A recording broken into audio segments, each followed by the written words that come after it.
Salutations de tous les points du triangle et bienvenue à cette nouvelle émission de l'heure des loisirs maçonniques. Comme indiqué précédemment, si vous avez un sujet d'intérêt et souhaitez le présenter, n'hésitez pas à contacter le producteur pour voir si votre idée peut être produite. Nous tenons à remercier l'honorable frère Camille César pour l'envoi de cet extrait Le symbolisme de l'arbre de Christian Belloc. Nous vous recontacterons après ces messages. Tout le monde, pour le monde qui t'a demandé est-ce que ancien président c'est bon chinois il t'a parlé, il y a une partie moi pas de comprendre comme moi pas chinoise, on a la veille pour demander un professeur est-ce que lui-même il comprend partie qui pas de comprendre.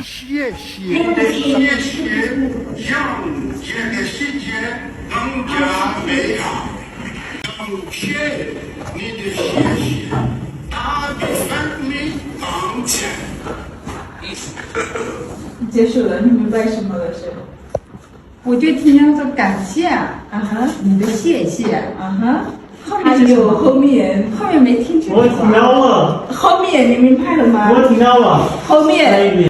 感谢你的谢谢。感谢你，谢谢。这个是什么意思？绑架。这不是汉语。你们打比帮忙打劫是不是？这不是汉语。我也不清楚啊。这不是汉语。这不是汉语。The Hobbit famous。这不是汉语。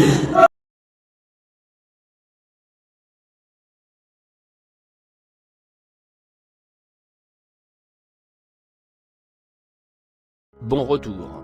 L'heure des loisirs maçonniques a été créée pour nous informer sur tous les sujets. En tant qu'initiés, nous devons être capables d'avoir une conscience du monde qui nous entoure. Je vous invite à découvrir le symbolisme de l'arbre de Christian Belloc. Christian Belloc est né en 1948 à Toulouse, il étudie au lycée Pierre de Fermat, sert dans l'armée en 1968, puis dirige un salon de coiffure et préside le syndicat Coiffure 31. Créateur de revues comme Le Tondu et Le Citoyen, il s'engage dans des associations et la CCI de Toulouse, notamment pour le métro. Initié à la Grande Loge de France en 1989, il fonde plusieurs loges et devient grand maître du Suprême Conseil en Occitanie. En 2024, il crée l'Institution maçonnique universelle, regroupant 260 obédiences, dont il est président mondial. Il est également rédacteur en chef des cahiers de recherche maçonnique. We will be right back.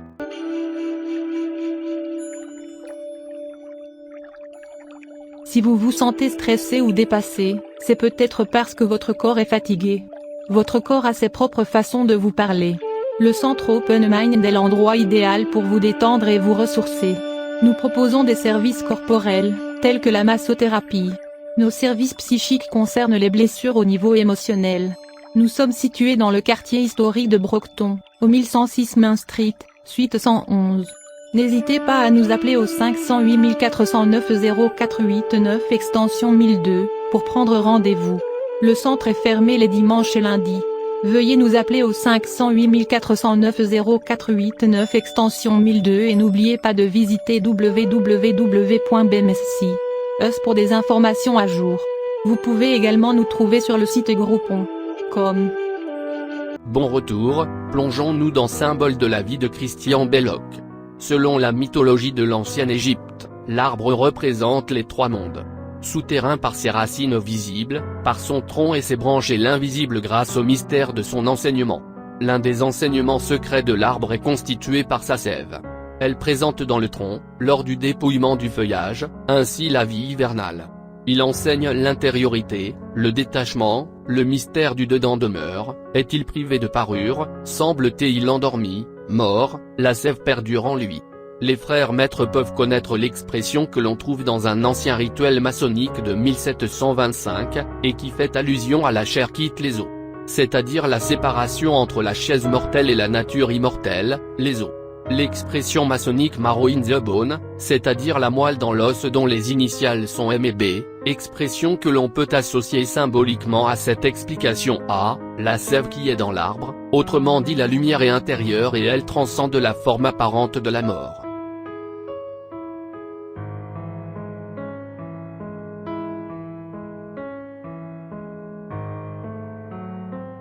Bon retour, ces racines communiquent avec la terre et l'eau. À la verticalité du tronc s'ajoute l'horizontalité des branches. Quant à la ramure, feuilles, fleurs, fruits, elle accuse ses liens avec l'air. La création assume la fonction d'un miroir dans lequel les arbres apparaissent comme des guides. Le symbole de l'arbre est lié au développement de l'agriculture. Environ 6000 ans avant Jésus-Christ à l'ère agricole, c'est le monde végétal qui enseigne. Dans le monde de la chasse, si vous coupez une patte d'un lapin, elle ne repousse pas.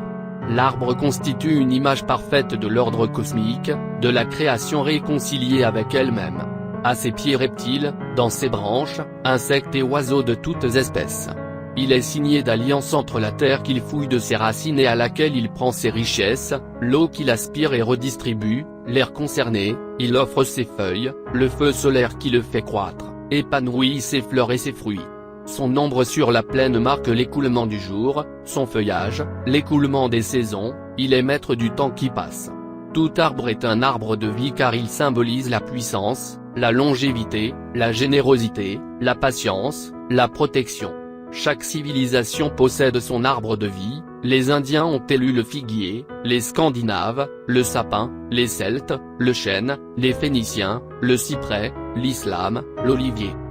Nous nous concentrons sur un extrait du symbolisme de l'arbre du frère Christian Belloc, Écoute Égypte. L'acacia signifiait la régénération, d'où son symbole d'immortalité. Chez les Hébreux, l'arche d'alliance avait été construite en bois d'acacia. Le cèdre pour son extrême majesté aurait la caractéristique d'être incorruptible chez les Hébreux, la charpente des temples était en cèdre. Les justes s'élèvent comme les cèdres du Liban. PS L'olivier en Grèce, il était consacré à Athéna, pour les traditions judéo-chrétiennes, il est symbole de paix. Le laurier comme toutes les plantes qui restent vertes en hiver, il symbolise l'immortalité, les Romains en feront un symbole de gloire. Le chêne est le roi des arbres, sacralisé depuis des siècles. Son symbole véhicule principalement la puissance de ses énergies et la solidité de son bois. Saint Louis rendait sa justice sous un chêne, il le coupait avec une faucille d'or. Le képi des généraux est entouré de feuilles de chêne brodées à la main avec des fils d'or, elles symbolisent la victoire. Le pommier, Dionysos dieu du vin et de la poésie serait l'instigateur de la pomme. Il l'aurait créée afin de l'offrir à la déesse de l'amour Aphrodite. Sa rondeur évoque les seins de la femme et aussi le globe terrestre. Quant aux fleurs de pommier, elles signifiaient la beauté féminine et la fraîcheur de son teint. Lorsqu'on coupe une pomme en deux, dans le secret de son centre, des alvéoles enveloppent les pépins et on peut observer une minuscule étoile à 5 branches. Elle peut être interprétée comme la plénitude d'une connaissance initiatique. Réputée pour la qualité de sa nourriture, la pomme était associée à l'immortalité. Le texte de la Genèse a pris comme symbole la pomme, les textes le précisent. Psychologie, judaïsme, kabbale. En psychologie, le test de l'arbre est important, il permet de découvrir les blocages d'évolution chez l'enfant.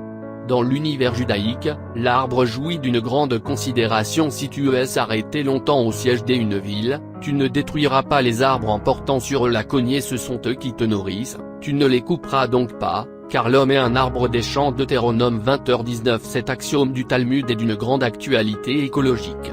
Pour la Kabbale, l'arbre est au cœur de la transmission, il exprime l'idée d'une descente de l'esprit dans la matière, de Keter à Malrout.